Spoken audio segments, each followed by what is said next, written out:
जय श्री राधे राधे दोस्तों। अनुरुद्धाचार्य जी महाराज इस कथा के अंदर सोनम रघुवंशी जैसी लड़कियों की मानसिकता के बारे में बता रहे हैं। वीडियो को पूरा देखें। और एक पत्नी अब वो है जो हनीमून बहाने ले गई और अपने पति को मरवा दिया।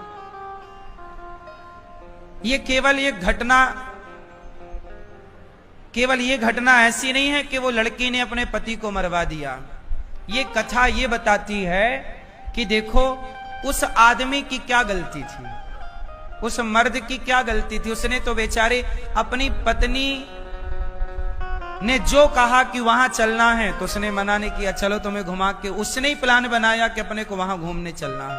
और सोचो कि वो महिला जिसने पति को मारने का प्लान बनाया वो विवाह के पहले वहां जा चुकी थी और पूरा घूम के आ चुकी थी, देख के कि कहां कहां कैसे खड़ा करके कैसे धक्के मारना, कैसे मतलब मारने की पूरी प्लानिंग कर चुकी थी। और शादी के बाद अपने पति को ले गई। राजा नाम था उसके पति का, राजी नाम है, राजा रघुवंशी ले गई। और वो देखो अब उस पति की क्या गलती थी बेचारे की। पति ने तो भरोसा किया ना भाई, कौन पत्नी अपने पति को, कौन सोच सकता है कि पत्नी मरवा देगी हमें। यदि ये विश्वास समाप्त हो जाए तो पूरी प्रकृति हिल जाएगी। यदि ये विश्वास समाप्त हो जाए तो ये पृथ्वी में भूचाल आ जाएगा। अरे दूसरा कोई मार के चला जाए तो आश्चर्य नहीं, दुश्मन मारे, आतंकवादी मारे तो आश्चर्य नहीं। वो तो मारने ही आए हैं। अभी आतंकवादी आए और जात पूछ के हिंदू हो के नहीं, मार के चले गए। उनसे तो उम्मीद क्या कर सकते थे भाई, वो तो मारने ही आए थे, वो तो आतंकी थे। पर तुम तो अर्धांगिनी थी, साथ जीने मरने की कसम खाई और आपने शादी के महीने भर के भीतर अपने पति को आपने मौत के घाट उतार दिया, केवल इसलिए कि आपको कोई दूसरा लड़का पसंद है। तो जब पसंद ही था तो विवाह उसी से करती, फिर इसे बीच में बर्बाद करने की क्या जरूरत थी। उसकी तो जिंदगी खत्म, बेचारे को मार ही दिया। उसके माँ बाप के साथ क्या गुजर रही होगी, उस आदमी की क्या गलती थी। क्या विश्वास करना इतना बुरा है? फिर कौन किस पर भरोसा करेगा। मेरी मां एक बात बताऊं, ये जो हाल आज देखने को मिल रहे हैं ना, इससे आप ये समझो कि इंसानियत खतरे में जा रही है। आप कितना भी विकास कर लो लेकिन मानसिकता का तो विनाश ही हो रहा है। हाँ या ना?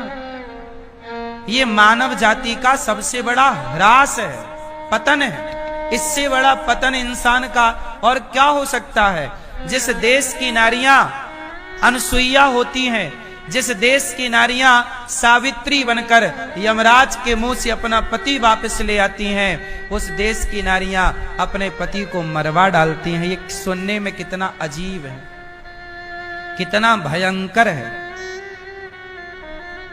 इसलिए मेरी मां,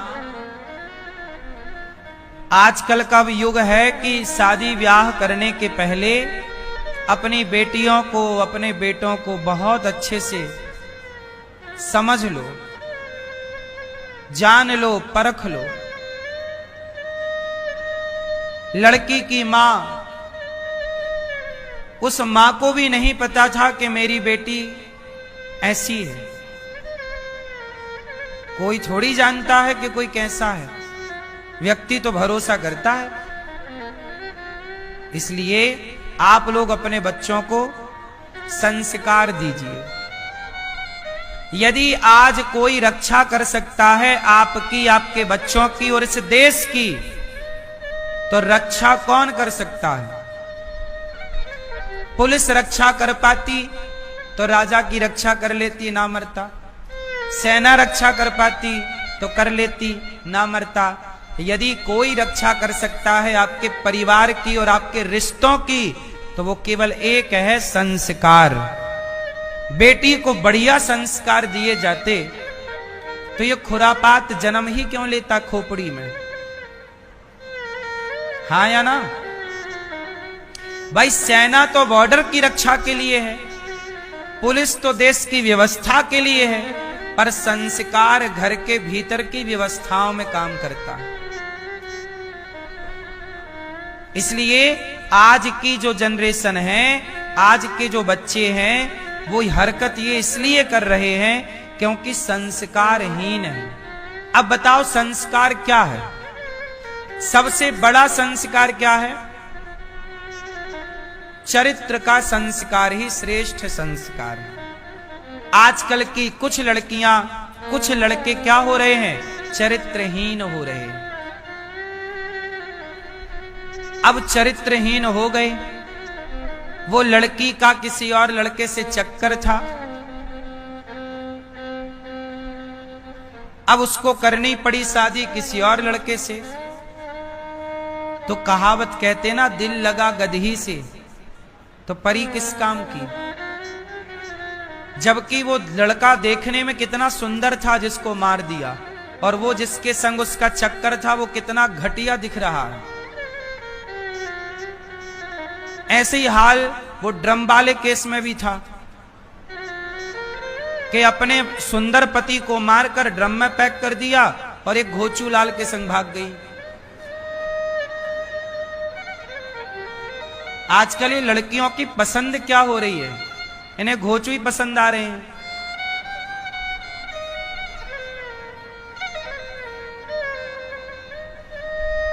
हाँ या ना?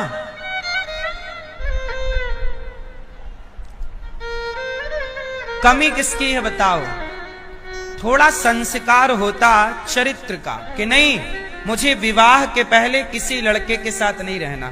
एक लड़की आई मेरे पास अभी 2 दिन पहले, प्रश्नोत्तरी में भी पूछा उसने।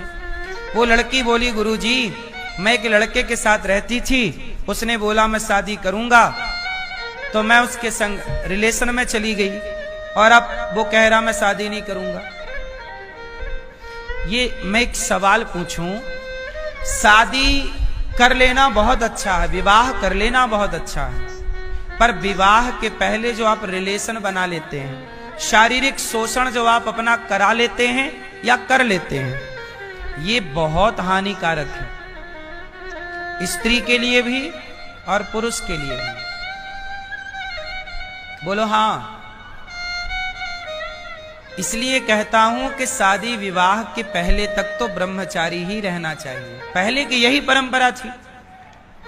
अब आज के लड़के होशियार हैं, शादी हुई नहीं पहले ही उनका मन भटकने लग जाता है और वो अपना शारीरिक पूर्ति करने लग जाते हैं। उन्हें पता नहीं है लेकिन उसके दुष्परिणाम क्या है।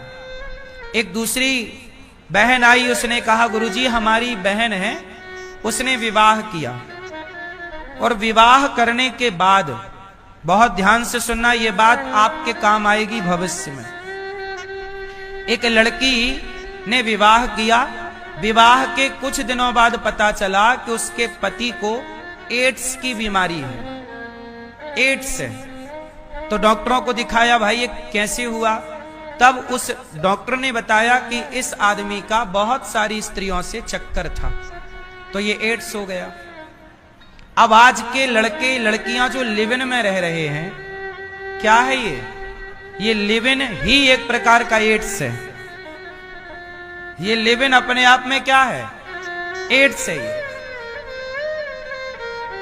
अपने आप में एक बीमारी है, ये लिव इन है या नहीं? कोई भी लड़की शादी के पहले पराये पुरुष के बारे में ना सोचे, और कोई भी लड़का ऐसे संस्कार दो आप कि आपकी बेटी विवाह के पहले सोचे ही ना पराये के बारे में, और लड़का भी पराये नारी के बारे में विवाह के पहले सोचे ही ना, तो फिर देखो कोई संबंध, कोई रिश्ता कभी टूट ही नहीं सकता। गलतियां ये हो गई कि आपने अपनी जड़ों को काट दिया। सनातन की जड़ क्या है? बोलो। सनातन की जड़ है चरित्र। राम चरित्र सुनवे को रसिया राम लखन सीता मन। राम कैसे हैं? चरित्रवान। राम की पूजा होती है राम की नहीं, राम के चरित्र की पूजा होती है। राम का चरित्र ऐसा है कि राम के आगे कोई स्त्री आती है तो राम उसे माता कह के बुलाते हैं, गलत निगाहों से कभी दृष्टि नहीं डालते। ये राम का चरित्र है। माँ बाप ने जो कह दिया स्वीकार कर लिया।